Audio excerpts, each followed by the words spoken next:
Welcome to The Explainer. Today, we're diving deep into the digital life of language. From ancient words to viral slang, we're going to see how languages are adapting, evolving, and in some cases, really fighting for their survival online.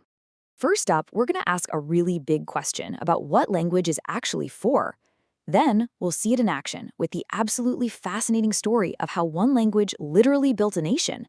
And finally, we'll bring it all back home and talk about the skills we all need to communicate in this crazy digital age.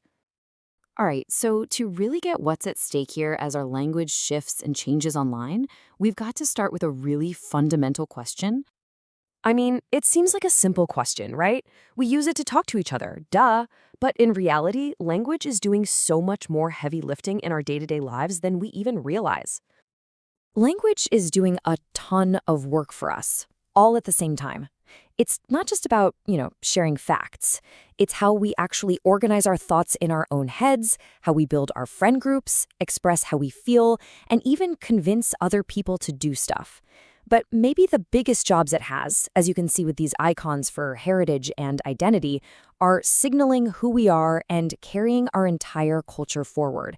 It really is the blueprint of our society. Now, to see all these functions in the real world, let's zoom in on the incredible story of one language that literally built a nation from the ground up, Bahasa Indonesia. Okay, so picture this. A nation made of thousands of islands with hundreds of different local languages. How in the world do you pick one to unite everybody? Well, back in 1928, Indonesian nationalists made a really radical choice. They didn't pick Javanese or Sundanese, even though way more people spoke those languages. Instead, they took Malay, which was a common language for traders, and they elevated it, renaming it Bahasa Indonesia.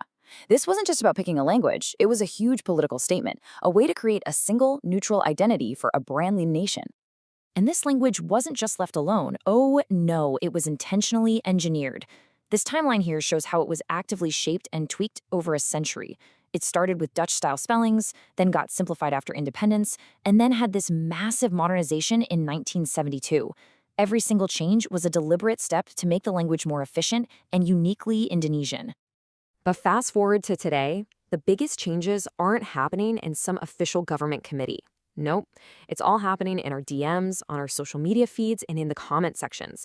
It's happening online. And this leads us to this tension that's super clear in Indonesia. On one side, you have Bahasa Resmi, the formal, proper language. Think of it like that structured, orderly building on the left. It's official, standardized, the language of government.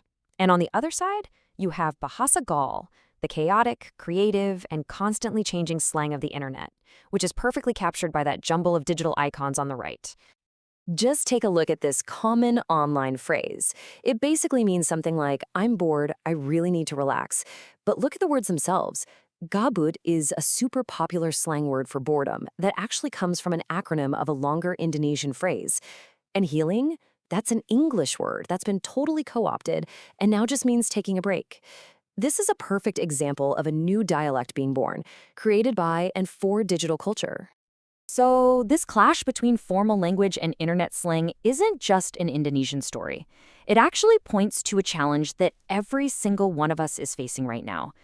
In a world where language can change this fast, what skills do we actually need to get our point across effectively? The answer isn't to just reject internet slang. I mean, that's impossible. Instead, the key skill, the real superpower, is learning how to think with structure. When language itself gets more fluid and informal, kind of like that shift from resmi to gul, the clarity of your thinking becomes your most powerful tool. It's all about being able to cut through the digital noise, organize your ideas, and communicate them clearly, no matter what app you're on. And here are two incredibly powerful ways to structure your thoughts. On the left, you've got deductive reasoning. It's like an upside-down pyramid. You state your main point right at the top, then you give all the supporting details. It's super direct, super efficient. Inductive reasoning on the right is the complete opposite. You build your case first with all the details and evidence, leading your audience to the big conclusion at the very end. It's all about persuasion and storytelling. Mastering these structures is really just one piece of a much bigger skill set we all need, digital literacy. And it's not just about knowing how to use an app.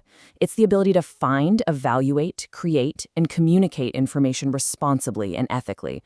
Honestly, this has become one of the most important skills you can have in the 21st century. And a huge part of that literacy is learning how to defend yourself against misinformation. This simple guide is a great place to start. First, check the title. Is it totally sensational, maybe in all caps? Is it trying to make you angry or scared? Second, check the source. Is it a real news organization or just some random anonymous blog? Third, check the actual content. Does it have any evidence, or is it just trying to play on your emotions? And finally, the most important step, can you verify it somewhere else with a quick search?